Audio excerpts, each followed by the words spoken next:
जय श्री राम। जय वीर हनुमान। सावन के पावन मंगलवार की इस दिव्य व्रत कथा में आपका हार्दिक स्वागत है। मान्यता है कि जो श्रद्धापूर्वक इस कथा को सुनता या पढ़ता है, उस पर बजरंगबली की विशेष कृपा बरसती है, संकट दूर होते हैं और मनोकामनाएं पूर्ण होती हैं। आइए पूरे विश्वास और भक्ति के साथ सावन मंगलवार व्रत कथा का शुभारंभ करें। ओम श्री हनुमते नमः। आज मंगलवार को सुनिए हनुमान जी की कथा। एक नगर में एक वृद्धा रहती थी। उसका एक ही पुत्र था। उस वृद्धा की हनुमान जी पर बहुत गहरी आस्था थी। वह हर मंगलवार का व्रत रखती थी और हनुमान जी की पूजा आराधना करती थी। एक बार हनुमान जी ने अपनी भक्तिनी उस वृद्ध महिला की श्रद्धा का परीक्षण करने का विचार किया।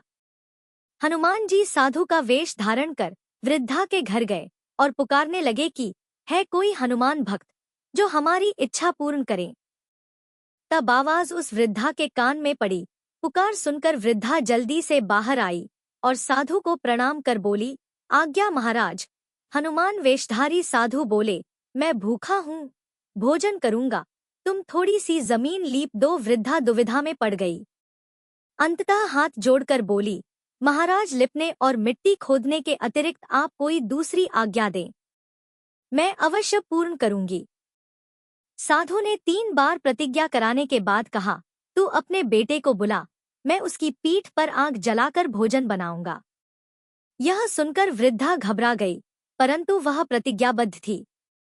उसने अपने पुत्र को बुलाकर साधु को सौंप दिया। साधु वेशधारी हनुमान जी ने वृद्धा के हाथों से ही उसके पुत्र को पेट के बल लेटाया और उसकी पीठ पर आग लगवा दी। आग जलाकर दुखी मन से वृद्धा अपने घर में चली गई। इधर भोजन बनाकर साधु ने वृद्धा को बुलाकर कहा कि उनका भोजन बन गया है, तुम अपने पुत्र को पुकारो ताकि वह भी आकर भोग लगा ले। इस पर वृद्धा बोली, उसका नाम लेकर मुझे और कष्ट ना दे। लेकिन जब साधु महाराज नहीं माने तो वृद्धा ने अपने पुत्र को आवाज लगाई। वह अपनी माँ के पास आ गया और अपने पुत्र को जीवित देखकर वृद्धा को बहुत आश्चर्य हुआ। वह साधु के चरणों में गिर पड़ी।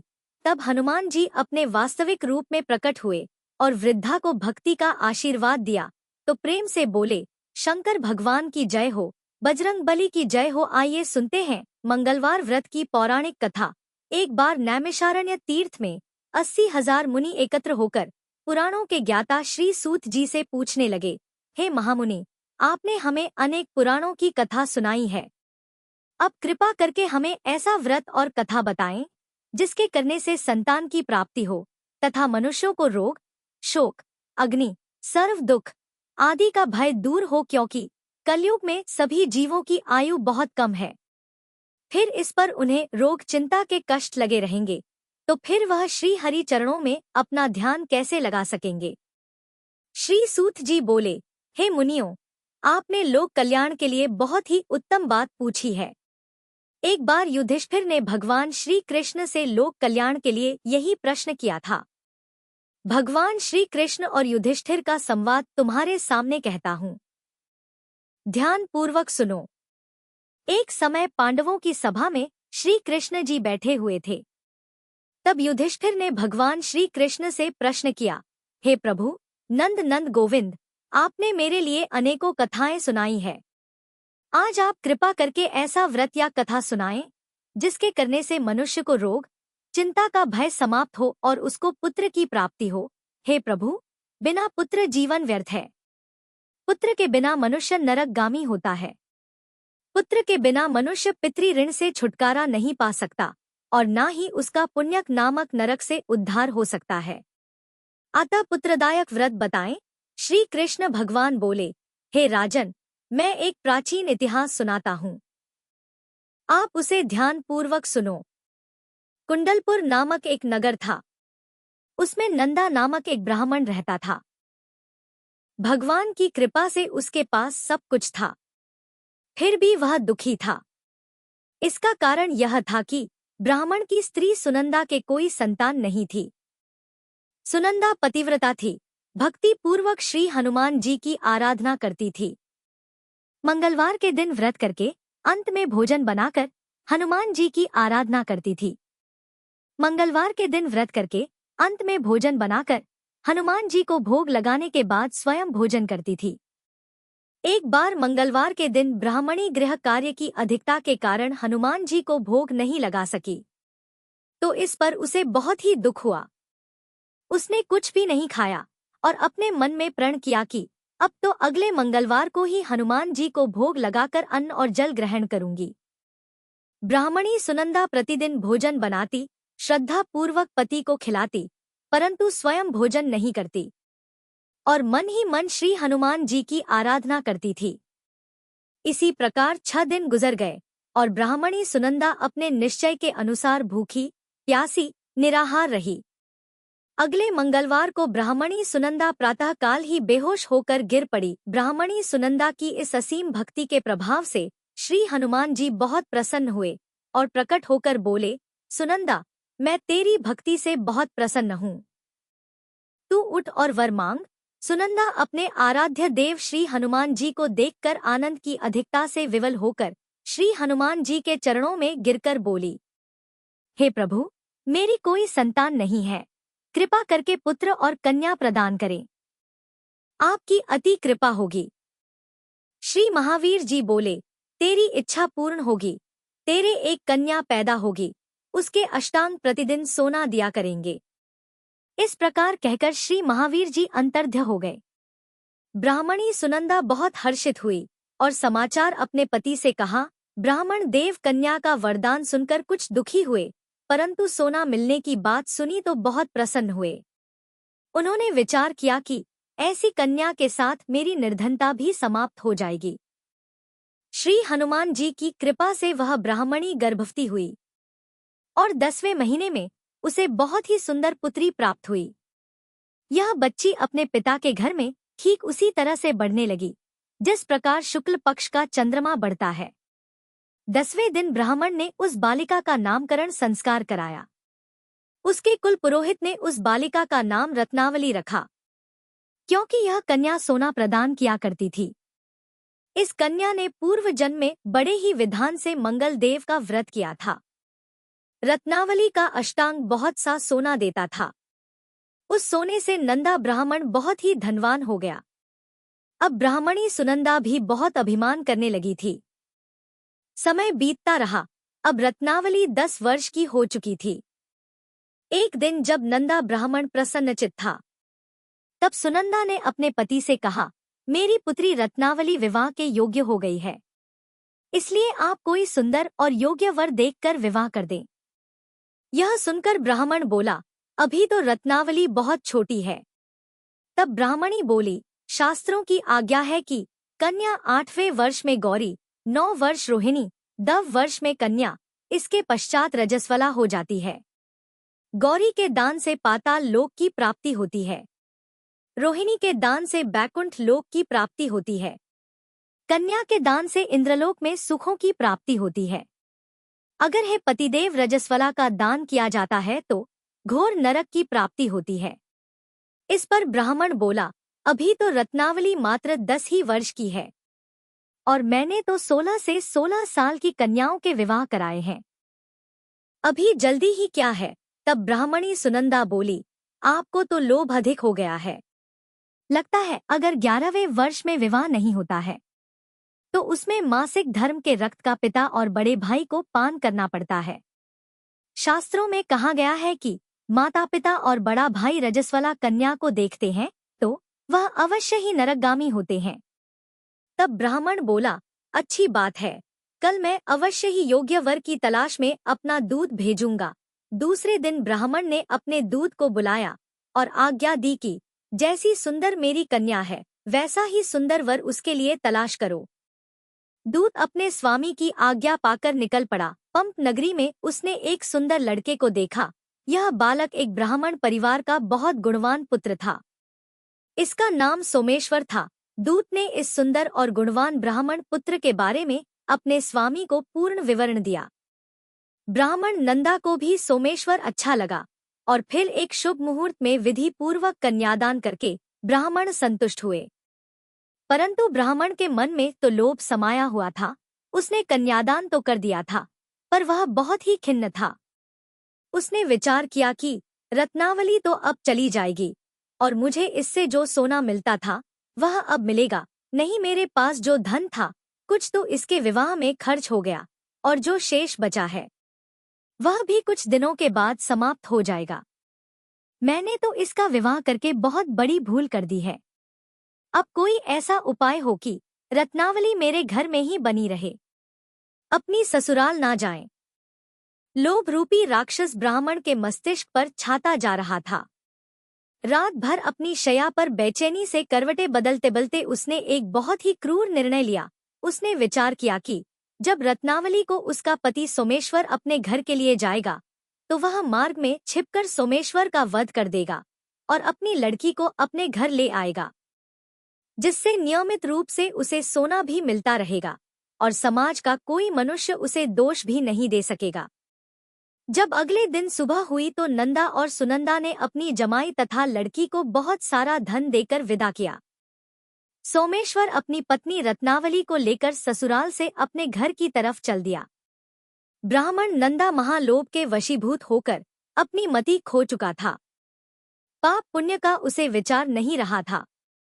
अपने भयानक और क्रूर निर्णय को कार्य रूप देने के लिए उसने अपने दूत को मार्ग में अपनी जमाई का वध कराने के लिए भेज दिया था, ताकि रत्नावली से प्राप्त होने वाला सोना उसे हमेशा मिलता रहे और वह कभी निर्धन ना हो। ब्राह्मण के दूत ने अपने स्वामी की आज्ञा का पालन करते हुए उसके जमाई सोमेश्वर का मार्ग में ही वध कर दिया। समाचार प्राप्त कर ब्राह्मण नंदा मार्ग में पहुंचा और रोती हुई अपनी पुत्री रत्नावली से बोला, हे पुत्री, मार्ग में लुटेरों ने पति का वध कर दिया है। भगवान की इच्छा के आगे किसी का वश नहीं चलता है। अब तो घर चल, वहां पर ही रहकर शेष जीवन व्यतीत करना। जो भाग्य में लिखा है वही होगा। अपने पति की अकाल मृत्यु से रत्नावली बहुत दुखी हुई। करुण क्रंदन और रुदन करती हुई अपने पिता से बोली, हे पिताजी, इस संसार में जिस स्त्री का पति नहीं है उसका जीना व्यर्थ है। मैं अपने पति के साथ ही अपने शरीर को जला दूंगी और सती होकर अपने इस जन्म को, माता पिता के नाम को तथा सास ससुर के यश को सार्थक करूंगी। ब्राह्मण नंदा अपनी पुत्री रत्नावली के वचनों को सुनकर बहुत दुखी हुआ। विचार करने लगा कि मैंने व्यर्थ ही जमाई वध का पाप अपने सिर लिया है। रत्नावली तो उसके पीछे अपने प्राण तक देने को तैयार है। मेरा तो दोनों तरफ से मरण हो गया। धन तो अब मिलेगा नहीं। जमाई वध के पाप के फल स्वरूप यम यातना भुगतनी पड़ेगी। यह सोचकर वह बहुत ही दुखी हुआ। सोमेश्वर की चिता बनाई गई। रत्नावली सती होने की इच्छा से अपने पति का सिर अपनी गोद में रखकर चिता में बैठ गई। जैसे ही सोमेश्वर की चिता को अग्नि लगाई गई, वैसे ही प्रसन्न होकर मंगल देव वहां प्रकट हुए और बोले, हे रत्नावली, मैं तेरी पति भक्ति से बहुत प्रसन्न हूँ। तू वर मांग।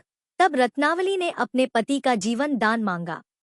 मंगलदेव बोले, रत्नावली, तेरा पति अजर अमर है। यह महाविद्वान भी होगा और इसके अलावा तेरी जो इच्छा हो वह वर मांग। तब रत्नावली बोली, हे ग्रहों के स्वामी, यदि आप मुझ पर प्रसन्न हैं तो मुझे यह वरदान दीजिए कि जो भी मनुष्य मंगलवार के दिन प्रातःकाल लाल पुष्प, लाल चंदन से पूजा करके आपका स्मरण करेगा, उसको रोग व्याधि नहीं होगी, स्वजनों से कभी वियोग नहीं होगा, सर्प, अग्नि तथा शत्रुओं का भय नहीं रहेगा, और जो स्त्री मंगलवार का व्रत करेगी वह कभी विधवा नहीं होगी। मंगलदेव ने तथास्तु कहकर अंतर्ध्य हो गए। सोमेश्वर मंगलदेव की कृपा से जीवित हो उठा। रत्नावली अपने पति को पुनः प्राप्त कर बहुत प्रसन्न हुई और मंगलदेव का व्रत प्रत्येक मंगलवार को करके व्रतराज और मंगलदेव की कृपा से इस लोक में सुख ऐश्वर्य को भोगते हुए अंत में अपने पति के साथ स्वर्ग लोक को गए। प्रेम से बोलिए, जय श्री हनुमान। आइए अब सुनते हैं श्री राम नाम की महिमा। लंकापति रावण के वध के बाद जब अयोध्यापति प्रभु श्री राम की कीर्ति दूर दूर तक फैल रही थी और वह मर्यादा पुरुषोत्तम कहलाने लगे थे, तब एक दिन महादेव शिव की इच्छा भी मर्यादा पुरुषोत्तम श्री राम से मिलने की हुई। पार्वती जी को संग लेकर महादेव जी कैलाश पर्वत से उतरकर अयोध्या नगरी के रास्ते पर चल पड़े। भगवान शिव और मां पार्वती को अयोध्या आया देखकर राम जी बहुत खुश हुए। माता जानकी ने उनका उचित आदर सत्कार किया और स्वयं भोजन बनाने के लिए रसोई में चली गई। इस बीच भगवान शिव ने श्री राम जी से पूछा, आपके सेवक हनुमान जी दिखाई नहीं दे रहे हैं। तब श्री राम बोले, वे बगीचे में हैं। शिव जी ने श्री राम जी से बगीचे में जाने की अनुमति मांगी और पार्वती जी का हाथ थामकर बगीचे में आ गए। बगीचे की खूबसूरती देखकर उनका मन मोहित हो गया। आम के एक घने वृक्ष के नीचे हनुमान जी दीन दुनिया से बेखबर गहरी नींद में सोए हुए थे और एक लय में खर्राटों से राम नाम की ध्वनि उठ रही थी। चकित होकर शिवजी और माता पार्वती एक दूसरे की ओर देखने लगी। माता पार्वती मुस्कुरा उठी और वृक्ष की डालियों की ओर इशारा किया।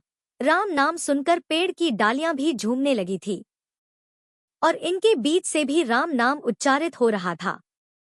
शिवजी इस राम नाम की धुन में मस्त मगन होकर खुद भी राम राम कहकर नाचने लगे। माता पार्वती जी ने भी अपने पति का अनुसरण किया और अपने कोमल पैर थिरकाने लगी। शिवजी और माता पार्वती जी के नृत्य से ऐसी झनकार उठी कि स्वर्ग लोक के देवता गण भी आकर्षित होकर बगीचे में आ गए और राम नाम की धुन में सभी मस्त हो गए। माता जानकी भोजन तैयार करके प्रतीक्षा कर रही थी, परंतु संध्या गिरने पर भी अतिथि नहीं पधारे। तब अपने देवर लक्ष्मण जी को बगीचे में भेजा। लक्ष्मण जी तो स्वयं को श्री राम का सेवक ही मानते थे, इसलिए बगीचे में आकर जब उन्होंने धरती पर स्वर्ग का नजारा देखा तो स्वयं भी राम नाम की धुन में झूम उठे। महल में माता जानकी जी परेशान हो रही थी कि अभी तक भोजन ग्रहण करने कोई भी क्यों नहीं आया। उन्होंने श्री राम जी से कहा, भोजन ठंडा हो रहा है, चलिए हम ही जाकर बगीचे में से सभी को ले आए। तब जब राम जी बगीचे में गए तो वहां राम नाम की धूम मची हुई थी। हनुमान जी गहरी नींद में सोए हुए थे और उनके खर्राटों से अभी तक राम नाम ही निकल रहा था। श्री राम भाव विह्वल हो उठे। राम जी ने हनुमान जी को नींद से जगाया और प्रेम से उनकी तरफ निहारने लगे। हनुमान जी प्रभु को आया देखकर शीघ्रता से उठकर खड़े हो गए। नृत्य की सभा भंग हो गई। शिव जी खुले कंठ से हनुमान जी की राम भक्ति की सराहना करने लगे। हनुमान जी सकुचाए, लेकिन मन ही मन खुश हो रहे थे। श्री सियाराम ने भोजन करने का आग्रह भगवान शिव जी से किया। सभी लोग महल में भोजन करने के लिए चल पड़े। माता जानकी जी भोजन परोसने लगी। हनुमान जी को भी श्री राम जी ने पंक्ति में बैठने का आदेश दिया। हनुमान जी बैठ तो गए, परंतु आदत ऐसी थी कि राम जी के भोजन परोसने के उपरांत ही सभी लोग भोजन करते थे। आज श्री राम के आदेश से पहले भोजन करना पड़ रहा था। माता जानकी हनुमान जी को भोजन परोसती जा रही थी, परंतु हनुमान जी का पेट ही नहीं भर रहा था। सीता जी कुछ समय तक तो उन्हें भोजन परोसती रही, फिर समझ गई कि इस तरह से तो हनुमान जी का पेट नहीं भरेगा। उन्होंने तुलसी के एक पत्ते पर राम नाम लिखा और भोजन के साथ हनुमान जी को परोस दिया। तुलसी पत्र खाते ही हनुमान जी को संतुष्टि मिली और वह भोजन खाकर उठकर खड़े हो गए। भगवान शिव शंकर ने प्रसन्न होकर हनुमान जी को आशीर्वाद दिया कि आपकी राम भक्ति युगों युगों तक याद की जाएगी और आप संकट मोचन के नाम से जाने जाएंगे। इसी के साथ सावन मंगलवार व्रत कथा पूर्ण होती है। जो भी श्रद्धा और विश्वास के साथ इस कथा को सुनता या पढ़ता है, उस पर श्री हनुमान जी की असीम कृपा बनी रहती है। सभी संकट दूर हों, परिवार में सुख शांति और समृद्धि का वास हो तथा आपकी सभी मनोकामनाएं पूर्ण हों।